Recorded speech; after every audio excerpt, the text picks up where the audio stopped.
হিজবুল্লাহর সামরিক প্রধান নিহত হওয়ার পর ইরান ইসরায়েলকে কঠোরভাবে সতর্ক করেছে। ইরান স্পষ্ট বলেছে, প্রতিরোধ অক্ষের ওপর হামলা করলে এর জবাব পেতে হবে এবং ইরান এই অঞ্চলে শক্তিশালী সতর্কবার্তা দিচ্ছে। ইরানের বিপ্লবী গার্ডের সাবেক কমান্ডার এমন এক হুঁশিয়ারি দিয়েছেন যা ভবিষ্যতের বড় সংঘাতের ইঙ্গিত দেয়। তিনি বলেন, ইসরায়েল ধ্বংসের দিকে দৌড়াচ্ছে। তার মতে, ইসরায়েল যেভাবে টার্গেট করে প্রতিরোধ নেতাদের হত্যা করছে তা তাদের নিজেরই পতনকে ত্বরান্বিত করছে। সাবেক আইআরজিসি কমান্ডার সতর্ক করেছেন, ইসরায়েলের লক্ষ্যভিত্তিক হত্যাকাণ্ড তাদের নিজেদের ধ্বংস ডাকছে। ইরানের প্রভাবশালী নেতা মোহসেন রেজাই বলেন, এই হত্যাকাণ্ড আঞ্চলিক প্রতিরোধকে আরও শক্তিশালী করবে। ইরান যে নিজেকে শুধু একটি রাষ্ট্র নয়, বরং বৃহত্তর প্রতিরোধ অক্ষের কেন্দ্র হিসেবে দেখে, এই বক্তব্য তা পরিষ্কার করে।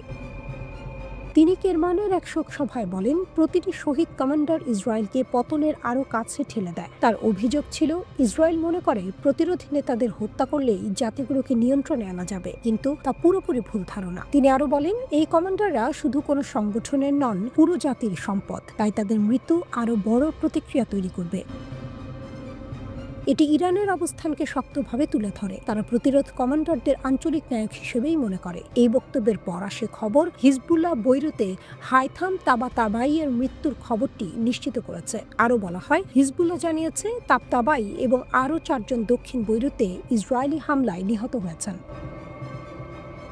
ইসরায়েল দাবি করেছে, এই অভিযানটি ছিল সুনির্দিষ্ট আঘাত, যেখানে হিজবুল্লাহর চিফ অফ স্টাফ তাবতাবাইকে টার্গেট করা হয়েছিল। নেতানিয়াহুর কার্যালয় নিশ্চিত করেছে, লেবাননের রাজধানীতে এই বিমান হামলার নির্দেশ ব্যক্তিগতভাবে তিনি নিজেই দিয়েছেন। ইসরায়েল আরও বলেছে, তাবতাবাই হিজবুল্লাহর সামরিক শক্তি বৃদ্ধি এবং আঞ্চলিক অস্ত্র নেটওয়ার্ক তত্ত্বাবধান করতেন।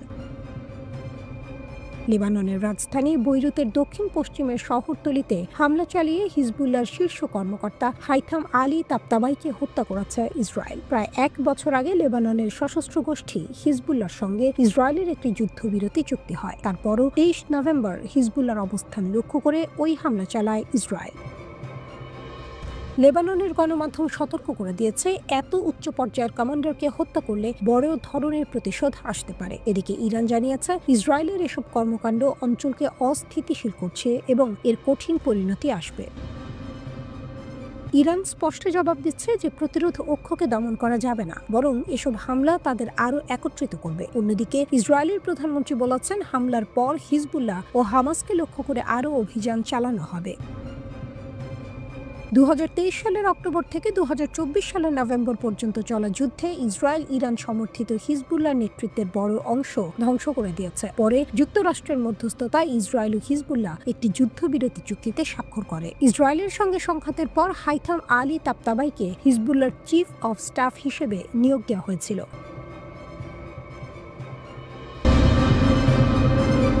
ইসরায়েলের আঙিনায় হামাস নতুন সেনাবাহিনী গঠন করছে। এই প্রশ্ন এখন পুরো অঞ্চলে আলোড়ন তুলেছে। আরব জাতির যোদ্ধারা হামাসের সাথে যোগ দিচ্ছে। এটি হামাসের শক্তিকে আরও বাড়িয়ে তুলছে। ইসরায়েল নতুন যুদ্ধের আশঙ্কায় নতুন বাহিনী গঠন করেছে, তবে হামাসের শক্তি বৃদ্ধি ইসরায়েলের সেই পরিকল্পনার সামনে বড় চ্যালেঞ্জ হয়ে দাঁড়িয়েছে। রিপোর্ট টাইমস অফ ইন্ডিয়ার। একটি ইসরায়েলি প্রতিবেদনে বলা হয়েছে, হিজবুল্লাহ এবং হামাস সামরিক সহযোগিতা বৃদ্ধি করেছে। এটি 2 শক্তিশালী সংগঠনের মধ্যে নতুন সমন্বয়ের ইঙ্গিত দেয়, যা ইসরায়েলের জন্য আরও উদ্বেগজনক। কান দাবি করেছে, হামাস রাদওয়ান বাহিনীকে সমর্থন করার জন্য প্রস্তুত। যোদ্ধাদের একটি কোম্পানি গঠন করেছে। হামাস শুধু প্রতিরক্ষা নয়, আক্রমণাত্মক শক্তিও বাড়িয়ে তুলছে। প্রতিবেদনেও বলা হয়েছে যে নির্দেশ দেওয়া হলে শত শত হামাস যোদ্ধা হিজবুল্লাহর সাথে যোগ দিতে পারে। এর মানে হলো, হামাসের যোদ্ধারা শুধু গাজায় নয়, পুরো অঞ্চলে কার্যকর একটি যুদ্ধক্ষম বাহিনী হয়ে উঠছে। দীর্ঘযুদ্ধে হামাসের মর্যাদা দুর্বল হওয়ার পর হিজবুল্লাহর সাথে কাজ করার পদক্ষেপ নেওয়া হয়েছে, কিন্তু বাস্তবে হামাস আবার সংগঠিত হচ্ছে এবং একাধিক দেশে নিজেদের শক্ত ঘাঁটি তৈরি করছে। ইসরায়েলের বিরুদ্ধে হিজবুল্লাহর যুদ্ধ প্রায় 2 বছর স্থায়ী হয়েছিল এবং গত নভেম্বরে শেষ হয়েছিল। সেই সময়কালে ইসরায়েল তার বেশিরভাগ হামলা হিজবুল্লাহ অবস্থানের উপর কেন্দ্রীভূত করেছিল, কিন্তু বিপরীতে হামাস লেবানন জুড়ে তার উপস্থিতি শক্তিশালী করতে সক্ষম হয়েছিল। এর মধ্যেই কান বলাচ্ছে, হামাস তহবিল সংগ্রহ করছে এবং লেবাননের রকেট উৎপাদন সম্প্রসারণ করছে। এই কার্যক্রম 3টি শহরকে কেন্দ্র করে পরিচালিত হচ্ছে বলে জানা গেছে: টায়ার, সিডান এবং ত্রিপোলি। অর্থাৎ হামাস এখন বহু ফ্রন্টে প্রস্তুতি নিচ্ছে। বৈরুতে ইসরায়েলের কমান্ডার তাবতাবাইকে হত্যা করার একদিন পর এই প্রতিবেদন প্রকাশিত হয়েছে। ইরান সংশ্লিষ্ট হিজবুল্লাহ যোদ্ধারা ইসরায়েলের উপর প্রতিশোধমূলক হামলার কথা বিবেচনা করছে। বৈরুতে ইসরায়েলের প্রতিরক্ষা বাহিনী হিজবুল্লাহর চিফ অফ স্টাফকে হত্যা করার পর এটি করা হয়েছে। তবে হিজবুল্লাহ এখনও ঘোষণা করেনি যে তারা কিভাবে তাবতাবাইয়ের হত্যার প্রতিক্রিয়া জানাবে।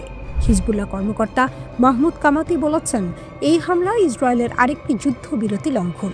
হিজবুল্লাহ কর্মকর্তারা মার্কিন যুক্তরাষ্ট্রের সমর্থিত উত্তেজনা বৃদ্ধির জন্য ইসরায়েলকে অভিযুক্ত করেছেন। গত কয়েক মাসের মধ্যে দক্ষিণ বৈরুতে ইসরায়েলের এটি প্রথম হামলা।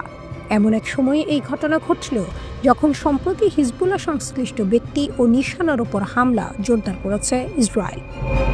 ইসরায়েলের কর্মকর্তাদের দাবি, হিজবুল্লাহ নিজেদের সামরিক ক্ষমতা পুনর্গঠন করার চেষ্টা করছে, চোরাপথে লেবাননে অস্ত্র আনছে এবং রকেট ও ক্ষেপণাস্ত্রের বিকল্প হিসেবে বিস্ফোরক ড্রোনের উৎপাদন বাড়াচ্ছে। এতে করে উত্তেজনা বাড়ার আশঙ্কা বেড়েছে।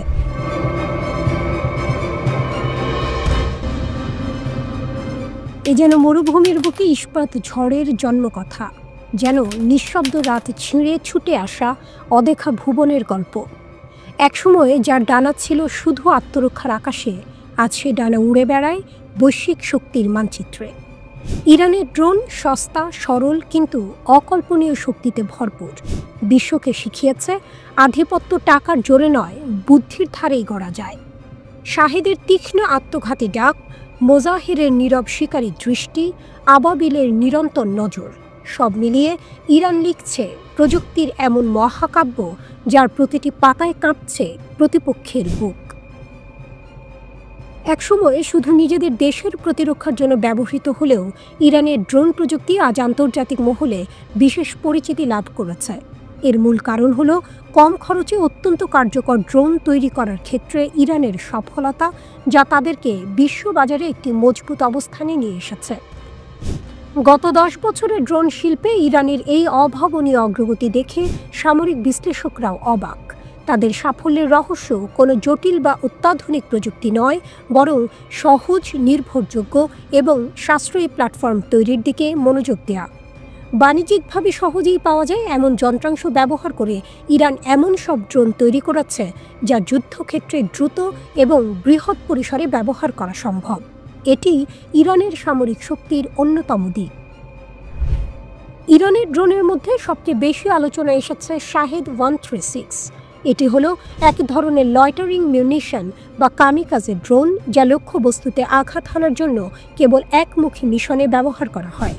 এর সস্তা নির্মাণ সামগ্রী, সরল কাঠামো এবং গণ উৎপাদনের সুবিধা একে বহু দেশের কাছে আকর্ষণীয় করে তুলেছে।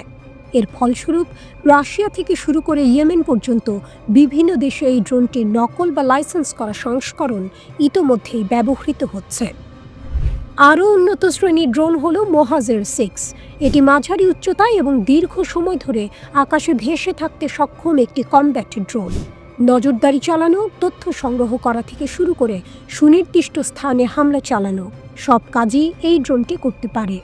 রিয়েল টাইম ভিডিও ট্রান্সমিশন, বিশেষ সেন্সর এবং নির্ভুল গাইডেড অস্ত্র বহনের সক্ষমতা এটিকে আন্তর্জাতিকভাবে জনপ্রিয় করেছে। ইথিওপিয়া, ভেনেজুয়েলা এবং ইরাক সহ আরও অনেক দেশে এই ড্রোনটির ব্যবহার দেখা যাচ্ছে। শুধুমাত্র হামলাই নয়, নজরদারি ও তথ্য সংগ্রহের জন্য তৈরি আবাবিল 3 ড্রোনটি ইরানের প্রযুক্তির আরও একটি গুরুত্বপূর্ণ ধাপ। দীর্ঘ ফ্লাইট টাইম, স্থিতিশীল উড়ান এবং স্পষ্ট ভিডিও পাঠানোর ক্ষমতা থাকার কারণে এটি সীমান্ত পাহারা দেওয়া থেকে শুরু করে যুদ্ধক্ষেত্রে সুনির্দিষ্ট লক্ষ্য চিহ্নিত করার মতো কাজে ব্যবহৃত হচ্ছে। সিরিয়া ও সুদান সহ একাধিক দেশে এটির কার্যকারিতা প্রমাণিত হয়েছে। বর্তমানে ইরানের ড্রোন আফ্রিকা, দক্ষিণ আমেরিকা এবং পূর্ব ইউরোপের মতো বহু অঞ্চলে ব্যবহৃত হচ্ছে। পশ্চিমা বা রুশ প্রযুক্তির তুলনায় কম খরচে একটি কার্যকর সামরিক সমাধান পাওয়ায় অনেক দেশ এখন ইরানের প্রযুক্তির দিকে ঝুঁকছে। এর ফলে প্রতিরক্ষা শিল্পে ইরান একটি নতুন কূটনৈতিক প্রভাব বলয় তৈরি করতে সক্ষম হয়েছে। সাশ্রয়ী মূল্য, নির্ভরযোগ্যতা এবং বাস্তবমুখী নকশা, এই 3টি বিশেষ বৈশিষ্ট্যই ইরানের ড্রোন শিল্পকে আজ বিশ্বজুড়ে একটি বিশেষ স্থানে নিয়ে এসেছে। শাহেদ 136, মোহাজের 6 এবং আবাবিল 3 ড্রোনগুলো প্রমাণ করেছে যে অতিরিক্ত ব্যয় সাপেক্ষ প্রযুক্তি ব্যবহার না করেও একটি শক্তিশালী ও কার্যকর সামরিক প্ল্যাটফর্ম তৈরি করা সম্ভব, যা ইরানের সামরিক সক্ষমতা ও বুদ্ধিমত্তার পরিচয় দেয়। ভারত পাকিস্তান সংঘর্ষকে চীনের অস্ত্র পরীক্ষার সুযোগ হিসেবে ব্যবহার, মার্কিন রিপোর্টে দাবি। রিপোর্ট এনডিটিভির। আমেরিকার একটি দ্বিদলীয় কমিশনের বার্ষিক প্রতিবেদনে চাঞ্চল্যকর দাবি করা হয়েছে, গত মে মাসে ভারত ও পাকিস্তানের মধ্যে সৃষ্ট সংঘাতকে চীন তাদের সামরিক সক্ষমতা পরীক্ষা ও প্রচারের জন্য সুযোগ বুঝে কাজে লাগিয়েছিল। US China economic and security review কমিশনের এই প্রতিবেদনে বলা হয়, 4 দিনের এই সীমান্ত সংঘাতকে বেইজিং তাদের আধুনিক অস্ত্রশস্ত্রের পরীক্ষা এবং বিজ্ঞাপন হিসেবে ব্যবহার করে। এর লক্ষ্য ছিল ভারতের সাথে তাদের চলমান সীমান্ত উত্তেজনা এবং চীনের সম্প্রসারিত প্রতিরক্ষা শিল্পের লক্ষ্য পূরণে সহায়তা করা। মার্কিন প্রতিবেদনে দাবি করা হয়েছে, ভারত পাকিস্তান সংঘর্ষে প্রথমবার চীনের আধুনিক অস্ত্র ব্যবস্থাগুলো সক্রিয় যুদ্ধে ব্যবহৃত হয়েছিল। এর মধ্যে ছিল HQ-9 air defence system, PL-15 আকাশ থেকে আকাশে নিক্ষেপণযোগ্য ক্ষেপণাস্ত্র, J-10 যুদ্ধ বিমান। প্রতিবেদন অনুসারে এই ব্যবহার বাস্তব অর্থে মাঠে তাদের অস্ত্রের কার্যকারিতা পরীক্ষা করার সুযোগ এনে দেয়। পাকিস্তানকে অস্ত্র বিক্রির প্রস্তাব। প্রতিবেদনটি আরও দাবি করেছে যে সংঘাত শেষ হওয়ার পর জুন মাসে চীন নাকি পাকিস্তানকে 40টি J-35 পঞ্চম প্রজন্মের যুদ্ধ বিমান, KJ-500 বিমান এবং ব্যালিস্টিক ক্ষেপণাস্ত্র প্রতিরক্ষা ব্যবস্থা বিক্রির প্রস্তাব দিয়েছিল। কমিশনের গবেষণা, প্রকাশ্যে আসা তথ্য এবং গণমাধ্যমের প্রতিবেদনের ভিত্তিতে তৈরি করা এই রিপোর্টে বলা হয়েছে, সংঘাতের কয়েক সপ্তাহ পর চীনের দূতাবাসগুলো ভারত পাকিস্তান সংঘর্ষে তাদের অস্ত্র ব্যবস্থার সাফল্যের প্রশংসা করে।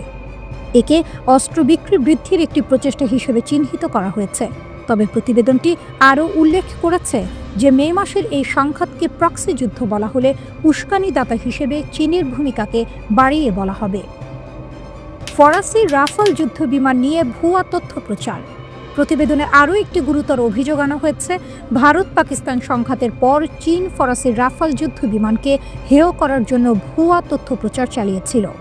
ফরাসি গোয়েন্দা সংস্থার তথ্যের ভিত্তিতে প্রতিবেদনে দাবি করা হয়েছে, চীন ফরাসি রাফালের বিপক্ষে তাদের নিজস্ব J-35 এর পক্ষে ভুয়া প্রচার শুরু করে। এই প্রচারে সামাজিক যোগাযোগ মাধ্যমে ভুয়া অ্যাকাউন্ট ব্যবহার করে আর্টিফিশিয়াল ইন্টেলিজেন্স এবং ভিডিও গেমের ছবি ব্যবহার করা হয়। ছবিগুলো চীনের অস্ত্রে ধ্বংস হওয়া যুদ্ধ বিমানগুলোর ধ্বংসাবশেষ হিসেবে দাবি করা হয়েছিল। তবে চীন এসব প্রতিবেদনকে সম্পূর্ণভাবে ভুয়া তথ্য বলে উড়িয়ে দিয়েছে। রাফাল নিয়ে ভুয়া তথ্য প্রচারের বিষয়ে ব্রিফিংয়ে এক প্রশ্নের জবাবে চীনের পররাষ্ট্র মন্ত্রণালয়ের মুখপাত্র মাও নিং বলেন, আপনারা যে তথাকথিত কমিশনের কথা বলছেন তারা সবসময় চীনের প্রতি আদর্শগত বিদ্বেষ পোষণ করে। তাদের বলার মতো বিশ্বাসযোগ্য কোনো কিছু নেই। জম্মু ও কাশ্মীরের পেহেলগামে একটি সশস্ত্র গোষ্ঠীর হামলায় 26 জন নিহত হওয়ার পর ভারত ও পাকিস্তানের মধ্যে উত্তেজনা মারাত্মকভাবে বৃদ্ধি পেয়েছিল। ভারত অভিযোগ করে যে এই হামলার সাথে জড়িতদের পাকিস্তানের সঙ্গে যোগসূত্র রয়েছে, যা পাকিস্তান নাকচ করে দেয়। গত 7 মে ভারত অপারেশন সিঁদুর নামে পাকিস্তানে হামলা চালায় এবং জবাবে পাকিস্তানও পাল্টা আঘাত হানে।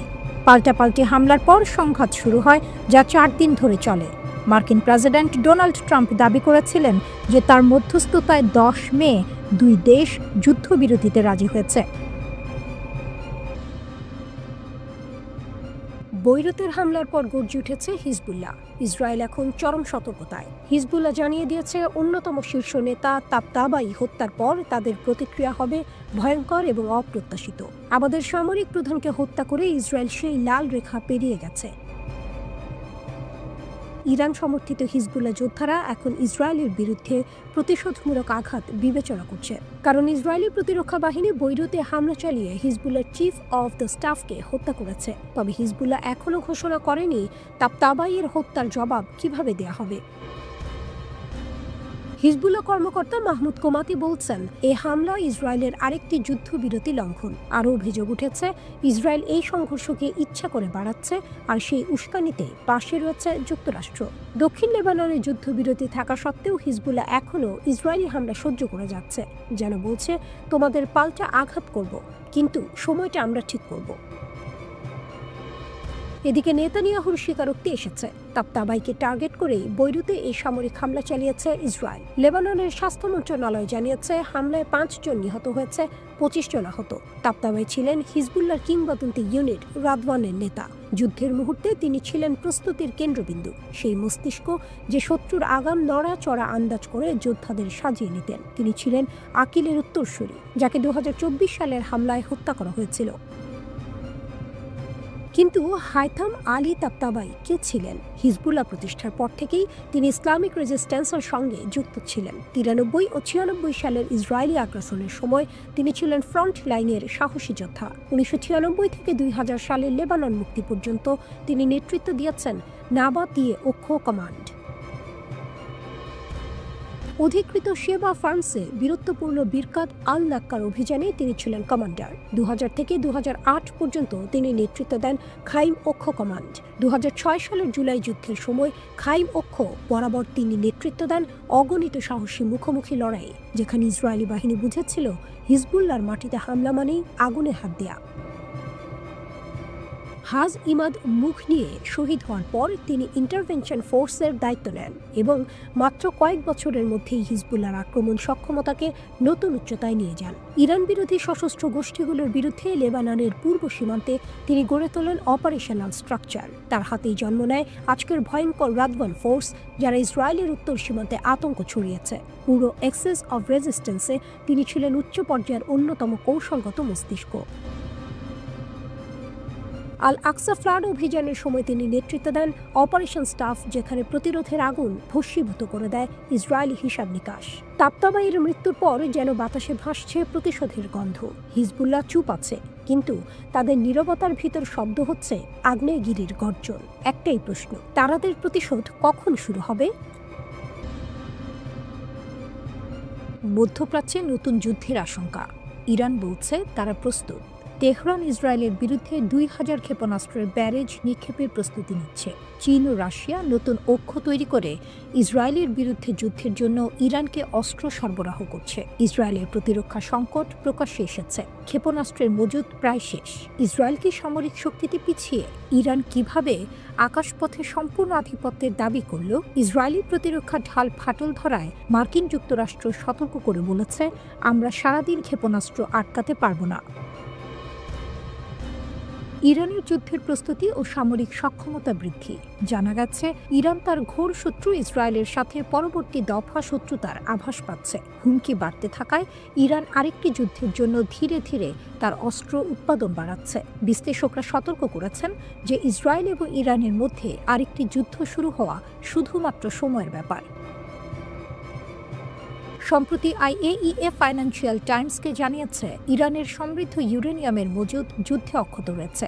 IAEA প্রধান বলেছেন যে তেহরানের কাছে প্রায় 400 কেজি 60% সমৃদ্ধ ইউরেনিয়াম রয়েছে, যা অস্ত্র গ্রেডের কাছাকাছি। ক্ষেপণাস্ত্র উৎপাদন বৃদ্ধি। ইন্টারন্যাশনাল ক্রাইসিস গ্রুপের একজন বিশেষজ্ঞ NYT-কে জানিয়েছেন যে ইরানের ক্ষেপণাস্ত্র কারখানাগুলো দিনে 24 ঘন্টা কাজ করছে। আলী ভাইজ বলেছেন, আরেকটি যুদ্ধের ক্ষেত্রে ইরান আশা করছে ইসরায়েলের বিরুদ্ধে একবারে 2000 ক্ষেপণাস্ত্র নিক্ষেপ করবে। 12 দিনের যুদ্ধের সময় ইরান ইসরায়েলের দিকে প্রায় 530 থেকে 550টি ব্যালিস্টিক ক্ষেপণাস্ত্র নিক্ষেপ করেছিল।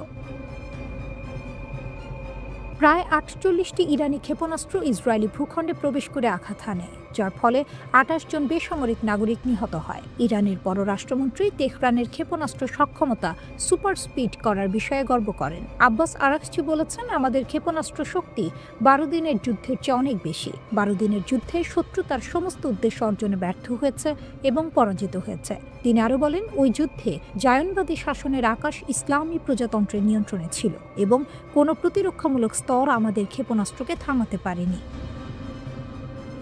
চীন ও রাশিয়া কর্তৃক ইরানকে অস্ত্র সরবরাহ। CNN রিপোর্ট করেছে, চীন থেকে সোডিয়াম পারক্লোরেটের চালান ইরানে পৌঁছেছে। এই রাসায়নিকটি ইরানের মাঝারি পাল্লার প্রচলিত ক্ষেপণাস্ত্রকে শক্তি যোগানোর প্রধান উপাদান। চীন ইরানকে তাদের HQ-9 এয়ার ডিফেন্স সিস্টেমও সরবরাহ করেছে বলে জানা গেছে এবং রাশিয়া তাদের MiG-29 জেট দিয়েছে। অক্টোবরে ফাঁস হওয়া নথি থেকে জানা যায় যে ইরান মস্কো থেকে 48টি সুখোই Su-35 যুদ্ধ বিমান সংগ্রহ করতে পারে।